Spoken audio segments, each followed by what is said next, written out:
Next, number 40.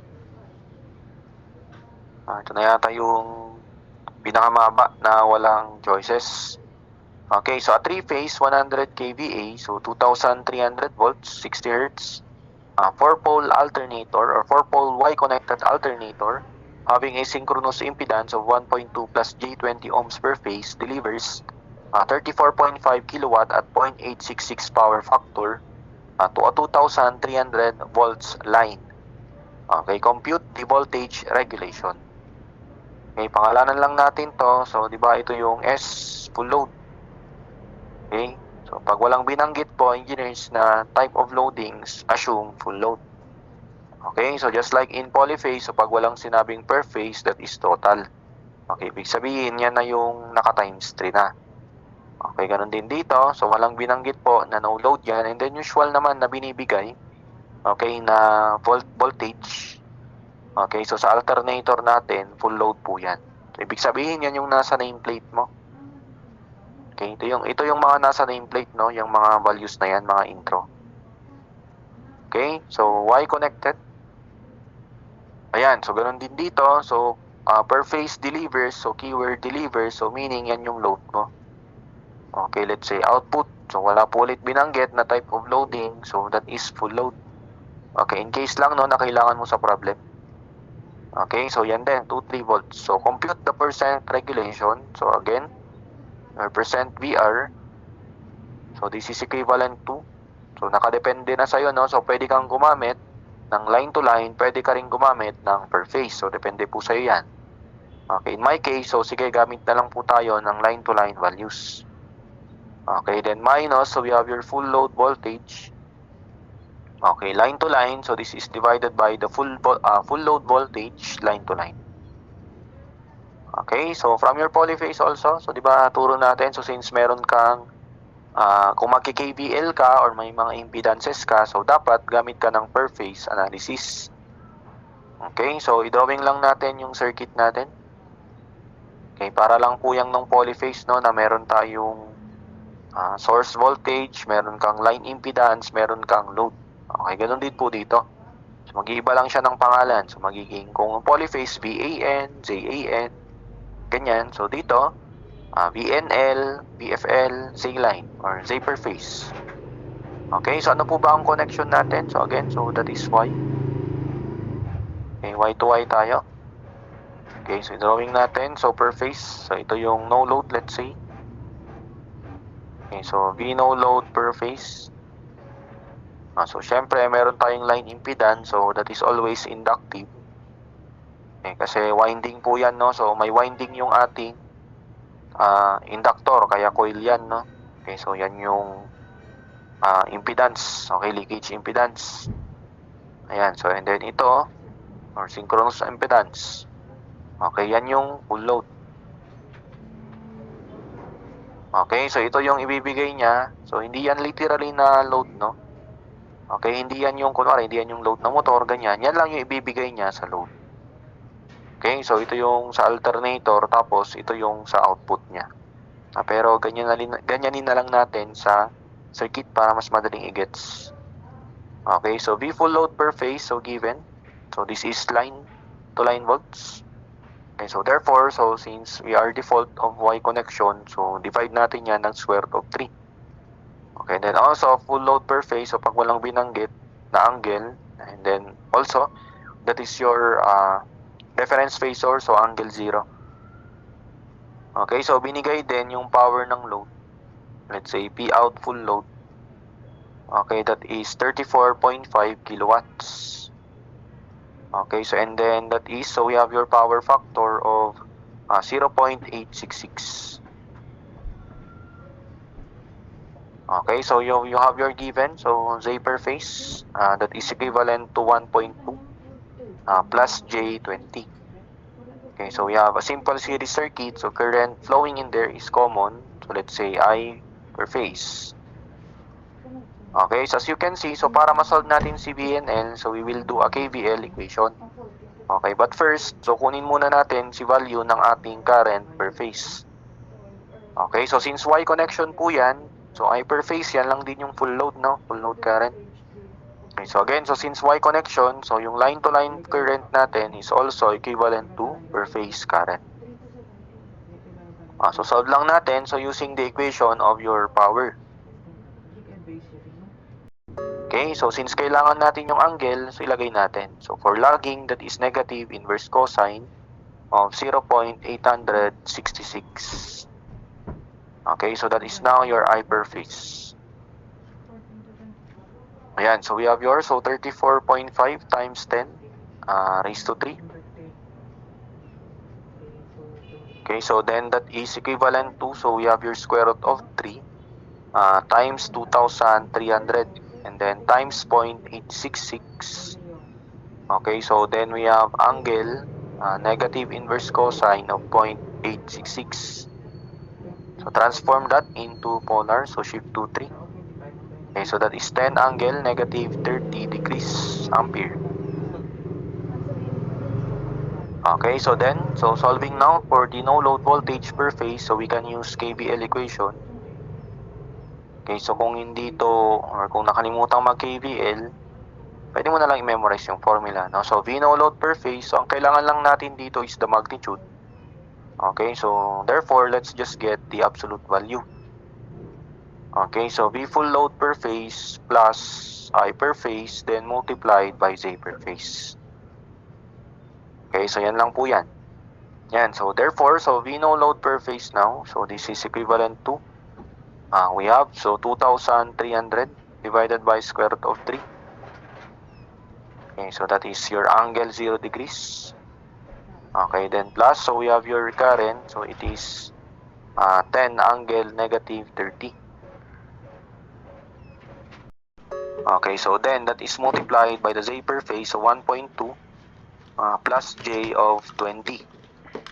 Take the absolute value since hindi na po natin kailangan yung angle ng no load voltage.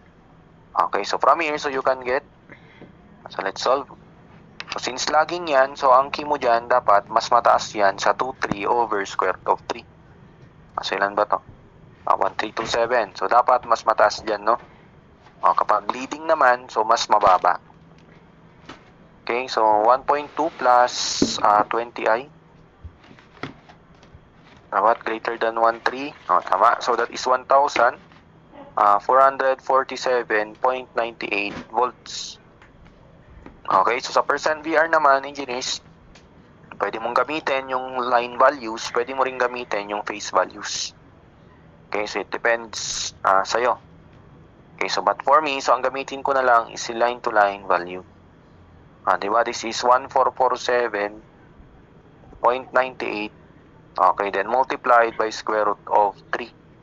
Okay, so since that is a Y connection. Okay, then lastly, solve na natin si percent VR. Okay, so that is equivalent to, so 1,447.98 times the square root of 3. So since I used a line-to-line value in the no load, so therefore, line-to-line ka rin sa full load. Ganun din, if you use per phase and line-to-line, or per phase sa no load, per phase ka din doon sa full load. Okay, so that is your answer. So you can express in decimal or you can also express in percent. Okay, so let's try. So answer times square root of 3 minus of 2,3 then divided by 2,3. So since lagging yan, dapat positive yung sagot. Okay, so that is 0.9043 or 0.09043. Okay, so or this is also so equivalent to 9.043 or 9.04%. Okay, so that is your answer for number 40.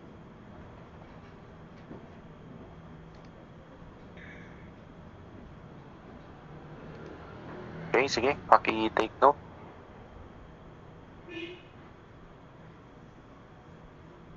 Yan, no? So, KVL equation lang po tayo. So, kung nakalimutan mo to, i-memorize mo na lang itong formula natin.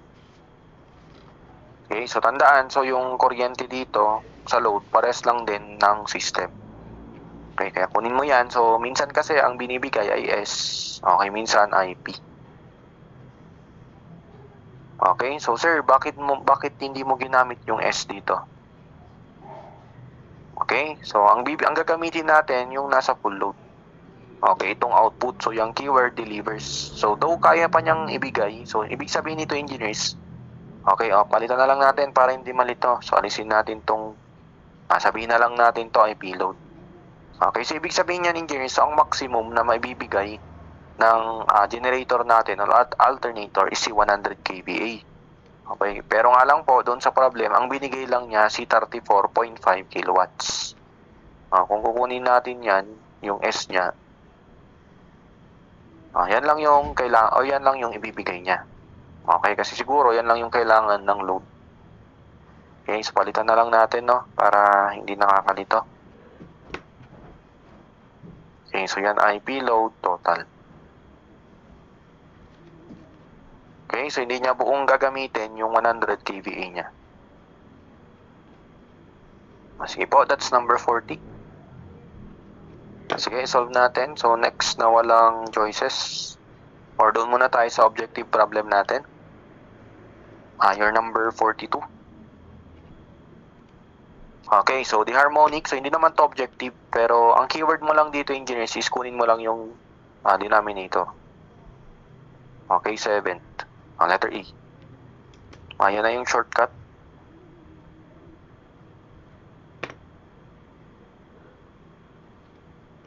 Okay, so next number. Doon tayo sa walang choices or objectives. Okay, doon tayo sa 45. Okay, so distribution factor for a winding having 3 slots per pole per phase and a slot angle of 20 degrees is blank. Okay, di ba formula ulit? 4KD. Okay, so KD, so that is equivalent to, we have your sine, okay, so of N, so multiplied by delta, small case, so or lower case, so then that is N sine, okay, so then delta, so divided by 2. Okay, so wherein, so yung N natin, di ba, this is what? From your lecture, so that is the number of slots, okay, per pole per phase. Okay, so and then yung direct delta naman natin or delta, so that is 180 degrees. Then that is number of slots, okay, per pole. Okay, so solve natin individually si values ni N and values ni delta. So ito engineers, binigay na pala si N, so slots per pole per phase, so yan na po yung N natin. Binigay na rin 20 degrees, so direct substitution po pala. From here, so KD now, so that is sine. Okay, so of N, so yung N natin, that is 3. Okay, and then that is times 20 divided by 2. Okay, so this is also divided by 3. Okay, then we have sine of 20 divided by 2. Okay, so calculate. So, yan, so the same with pole pitch or pitch factor. Okay, so dapat yung sagot mo dyan, di tataas ng 1. Okay, so that is 3 and then sine of 20 over 2. Okay, so that is 0.960. Yan, so that is number 45. Okay, so sige po. So,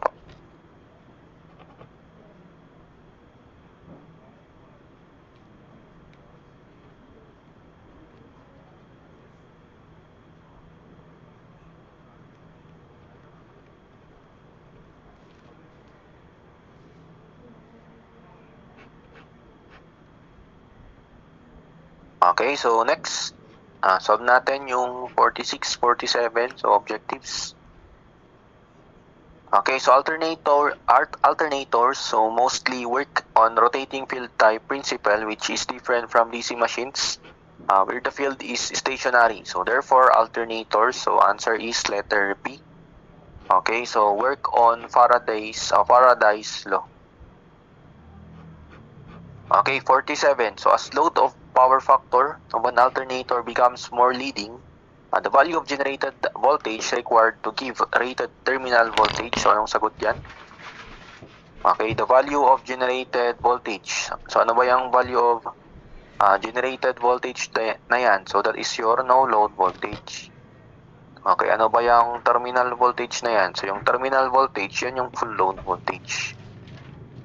Okay, di ba sabi natin, so kapag leading, okay, so V full load or V no load is less than V full load. Okay, therefore, ang sagot diyan ay decreases. Okay, and then kasi dito, because of the negative percent PR.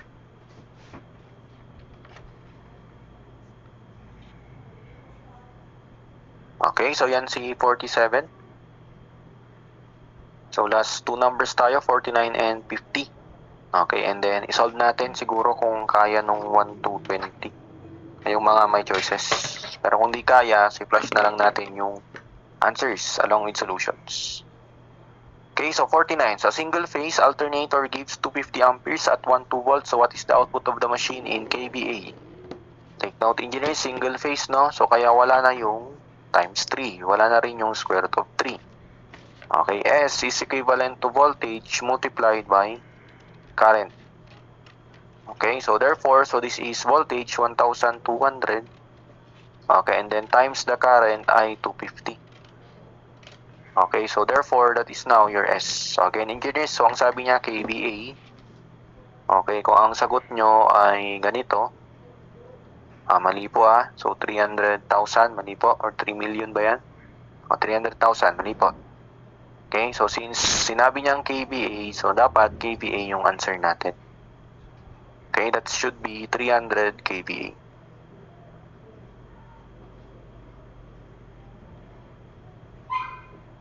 Okay, so yan. So last number tayo ng objective.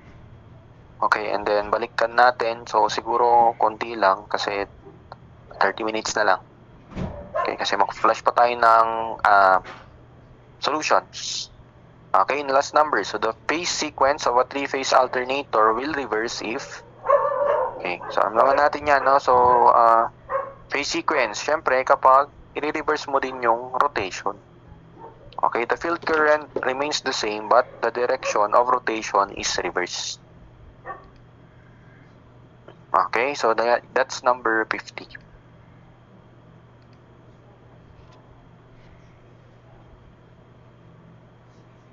Okay, sige. So balik po tayo doon sa number 3. Okay, so the voltage regulation of an alternator having 0.75 power factor load, no load induced EMF of 24 volts. Okay, so and rated terminal voltage of 3,000 volts is blank. Dito pa lang engineers, no, leading. Ibig sabihin, so ang percent VR mo dapat ay negative. So wala na yung letter A, wala na rin yung letter C. Okay, so again, solving for your percent VR. So this is also equivalent to the no load voltage. So wala namang binanggit dyan na 3-phase. So minus full load divided by full load. Okay, and then multiplied by 100%.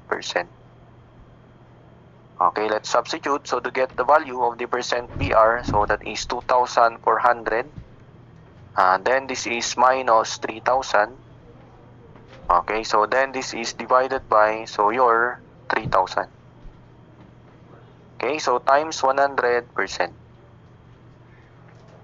Okay, so from there, so your percent VR now, so as a value, so calculator na lang. Okay, that would be negative 20%. Okay, so corresponds to your letter B.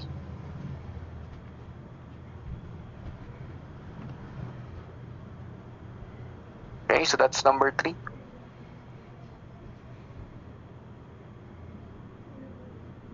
Yan, so isa sa mga kadalasan kasi nilang binibigay yung mga percent voltage regulation. Then also mga efficiencies, ganyan. Okay, sige po. So that's number 3. So another with choices. Okay, number 4 po tayo. Okay, so the DC armature winding resistance between terminals of a 750 kVA. Okay, so 750 kVA for 4 volts. So pangalanan lang natin to. Okay, di ba? Again, so that is your S full load. So basta walang binanggit na loading, full load. Then total yan. So ibig sabihin yan yung may times 3 or square root of 3. Okay, 4,400 volts, ganun ulit. Walang binanggit na per phase. So meaning that is line to line. Okay, so wala ding binanggit na no load. So that is full load. Okay, so sabi niya yung resistance between terminals, di ba? This is RT. Okay, yan daw, RT natin is 0.9 ohm. Okay, calculate the copper loss in the winding at full load. Okay, again, so walang sinabing each phase. So therefore, we are looking for the copper loss total. Di ba, from your lecture, so yung copper loss, tatlo yan, no? Kasi tatlo yung armature resistance natin. Okay, pero yung field winding natin, iisa lang po siya. Okay, so therefore, to solve now for the full load copper loss, okay, so total, so that is equivalent to, so times 3 now, so 3 multiplied by IA. Okay, so kasi yung kuryente sa armature natin, so yan lang din yung sa resistor. Okay, IA per phase is squared, then multiplied by RA. So take note engineers, yung RA, yan dapat yung effective. Okay, so yan, or yung RAC na tinatawag. Okay, so unahin muna natin si value ng RA. So from your lecture, okay, ganun din yung sa single phase or polyphase. Di ba, pag Y, so meron kayong formula na yung R per phase nyo, or yung RA, okay, so this is also equivalent to the terminal resistance divided by 2. Okay, so this is equivalent to 0.9 ohm divided by 2. Okay, so yan na ngayon yung armature resistance natin. So 0.45 ohm. Okay, pag meron pang binigay ng mga effective, so parang yung, anong number yun? Yung ratio ng 1 to 1.25.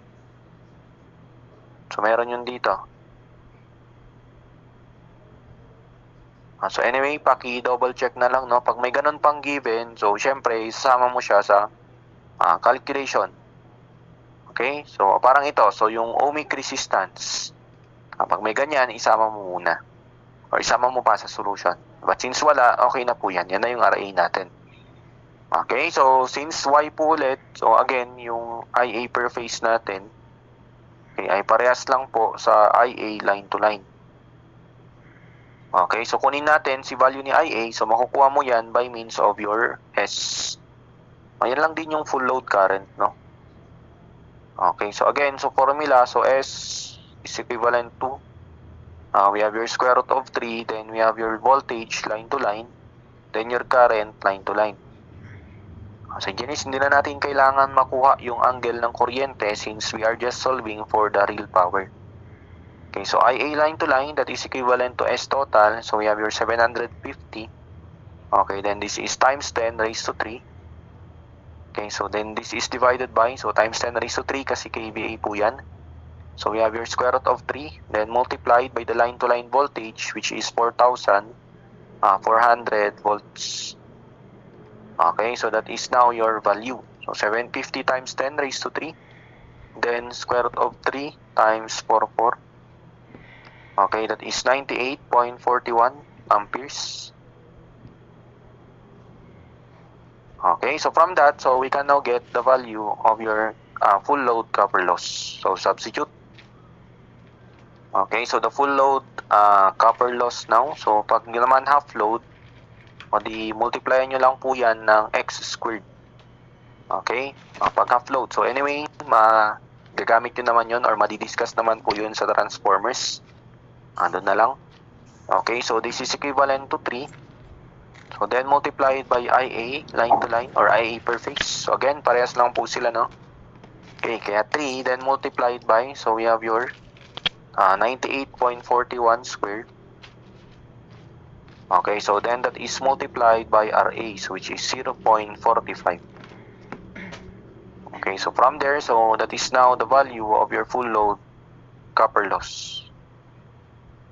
Okay, so 3 times 98.41, so squared, then that is times 0.45. Okay, so in kilowatt, so that is 13.074. Okay, or approximately 13.1 kilowatts. From the choices, it is your letter A.